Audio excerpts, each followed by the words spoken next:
बहुत ऊंची और डिफ़िकल्ट रूहानी पढ़ाई को पास करने के लिए, बाप की याद से आशीर्वाद लेने की, अपने चरित्र को सुधारने की, अभी कोई भी इल्लीगल काम नहीं करने की, विचित्र बनकर अपने स्वधर्म में टिकने की और विचित्र बाप की लीगल मत पर चलने की, लॉफुल और लवफुल परमपिता परमात्मा की हम आत्माओं के लिए आज की मुरली से शिक्षाएं।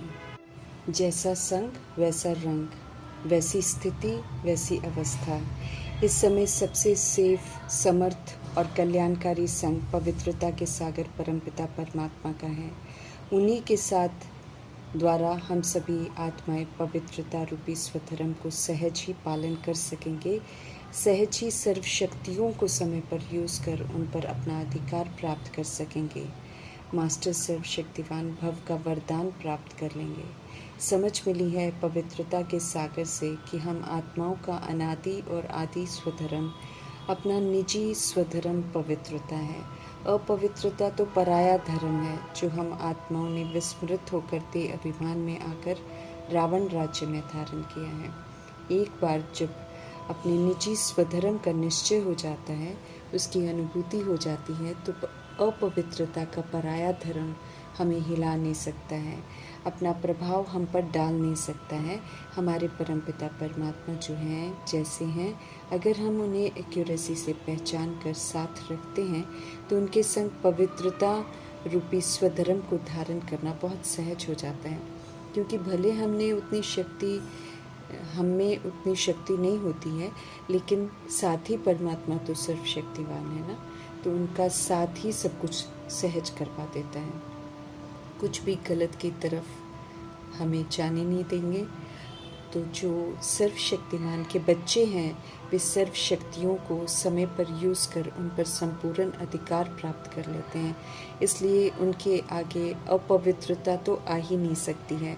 अगर संकल्प में भी माया आ जाती है तो ये तय है कि ज़रूर हम में कोई न कोई व्यर्थ रूपी अपवित्रता का गेट खुला रखा है, अथवा निश्चय में कहीं ना कहीं कोई ना कोई कमी है।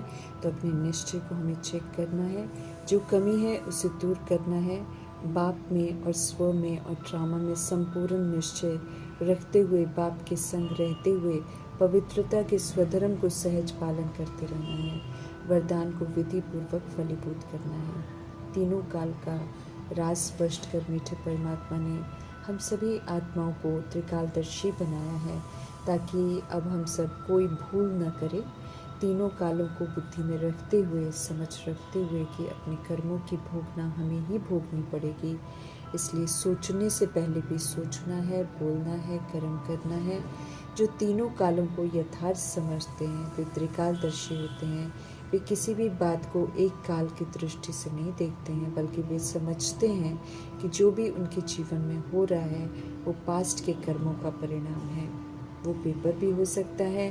दोनों में शांत, स्थिर, प्रभाव मुक्त रहना है और उसे शुभ भावना से परिवर्तन कर देना है। त्रिकालदर्शी आत्माएं हर बात में कल्याण समझते हैं।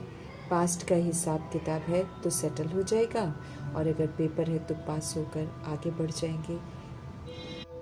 एक काल की दृष्टि से देखकर तो क्वेश्चन, करेक्शन, रिएक्शन, रिजेक्शन कर हिसाब किताब को आगे नहीं बढ़ाना है। अब तो हमें भूलें नहीं करनी है। प्यार के सागर रहम दिल परमपिता परमात्मा हम आत्माओं को बहुत प्यार करते हैं। वे नहीं चाहते हैं कि हम सब हमें विनाश का सेक लगे। वे नहीं चाहते हैं कि जन्म जन्मांतर से किए हुए जो उल्टे कर्मों की हम ड्रामा से सज़ा खाएं। इसलिए सज़ाओं से बचने की भिन्न भिन्न युक्तियाँ बताते रहते हैं। समझते रहें कि अब मतलब की याद या दिखावे की याद से कोई फ़ायदा नहीं है। हम सब जितना जितना बाप को प्यार से याद करेंगे, उतना हमें आशीर्वाद मिलेगी, उतना अज्ञानता में किए हुए पाप हमारे कटते जाएंगे। समझ देते हैं कि अपनी ओरिजिनलिटी अर्थात विचित्रता के धर्म में, अर्थात पवित्रता के धर्म में बाबा कहते हैं टिको, उसी से सुख शांति की प्राप्ति होती है। चित्र अर्थात शरीर का, धर्म अर्थात देह अभिमान काम क्रोध लोभ मोह अहंकार का धर्म जो अपनाया है, जिससे हम सब पतित बन गए हैं, उसे बुद्धि से छोड़ना है। विचित्र अर्थात निराकार परमात्मा का फरमान है कि विचित्र बनो, अपने स्वधर्म में टिको, अब देह अभिमान में नहीं आओ। देह अभिमान से इल्लीगल काम क्रोध लोभ मोह अहंकार हावी होते हैं, आत्मा को स्वधर्म से विपरीत जाने को मजबूर कर देते हैं। ड्रामानुसार भगवान बंधायमान है हम आत्माओं को पतित से पावन बनाने के लिए, उसी तरह से हम सब भी बंधायमान हैं, हम आत्माओं को भी इसी पुरुषोत्तम संगम युग में पावन बनना है। मर्जी अपनी अपनी है, या तो परमात्मा के फरमान पर चलकर पावन बनना है या फिर सजाओं के द्वारा।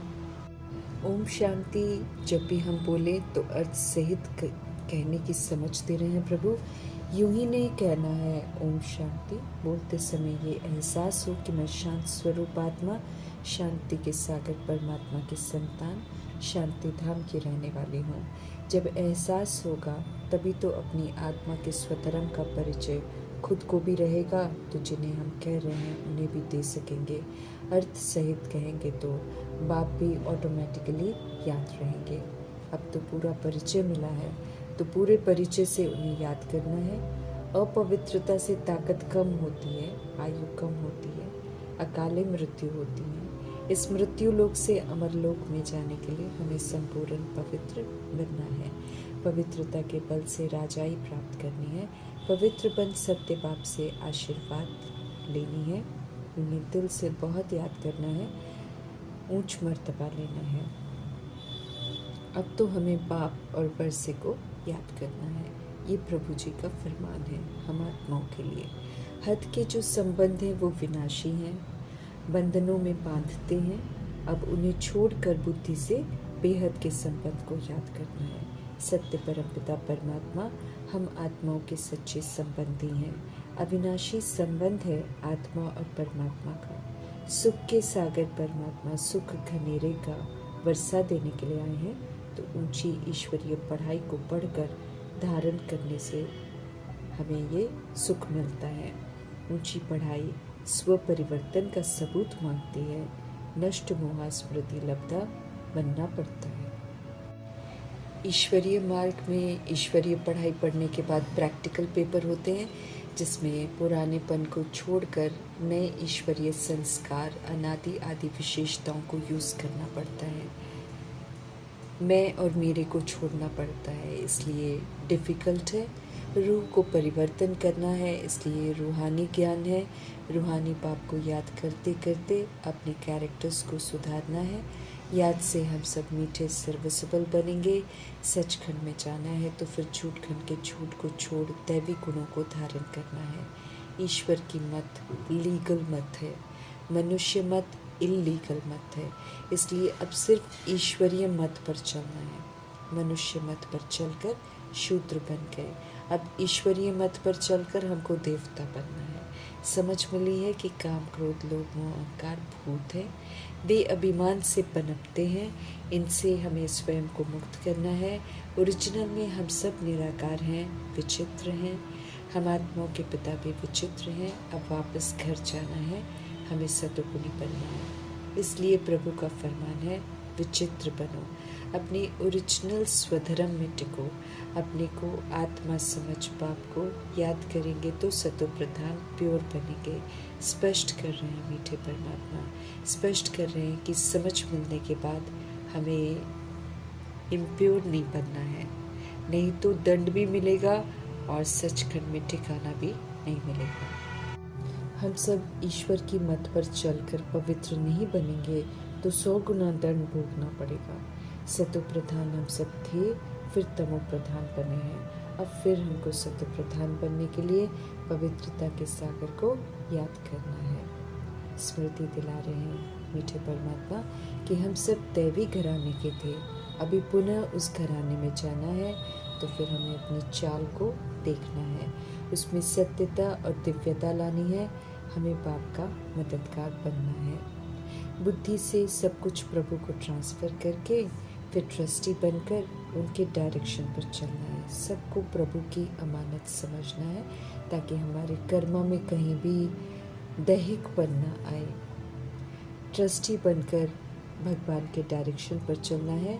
भगवान एक निराकार परमात्मा है, वे सर्वव्यापी नहीं है, ज्ञान अमृत के वो दाता है। इस सत्य से सभी को परिचित कराना है। पवित्रता के सागर आत्माओं के साथ तत्वों को भी पवित्र बनाते हैं। सभी आत्माओं की गति सदगति करते हैं। होवनहार विनाश के पहले बेहद के बाप को जानकर उनसे सभी वर्षा ले ले, ये शुभ भावना शुभकामना रखनी है। और यही होना प्रभु को भी है कि उनका हर बच्चा उनको जाने और उनसे वर्षा जरूर ले। हर आत्मा का हक है प्रभु के वर्षे पर। ये संदेश की होवनहार विनाश के पहले बेहद के पाप को जानकर उनसे वर्षा लो, ये सभी को देना है। माया की परछाया से बाहर लाकर प्रभु जी कहते हैं कि सतो प्रधान बनो और सतो प्रधान गोल्डन एजड वर्ल्ड में, न्यू वर्ल्ड में चलो। संशय में नहीं आना है, हमें कभी भी मूंझना नहीं है, अपने ऊपर रहम जरूर करना है, श्रीमत पर चलना है और पुरुषार्थ जरूर करना है। इसमें गफलत नहीं करनी है, गंभीरता से करना है और उत्तम पुरुषार्थ करना है। मीठे मीठे परमपिता परमात्मा का नाम बाला करना है। सदा ही हम आत्माओं का हित सोचने वाले परमपिता परमात्मा जी का धन्यवाद करते हुए ओम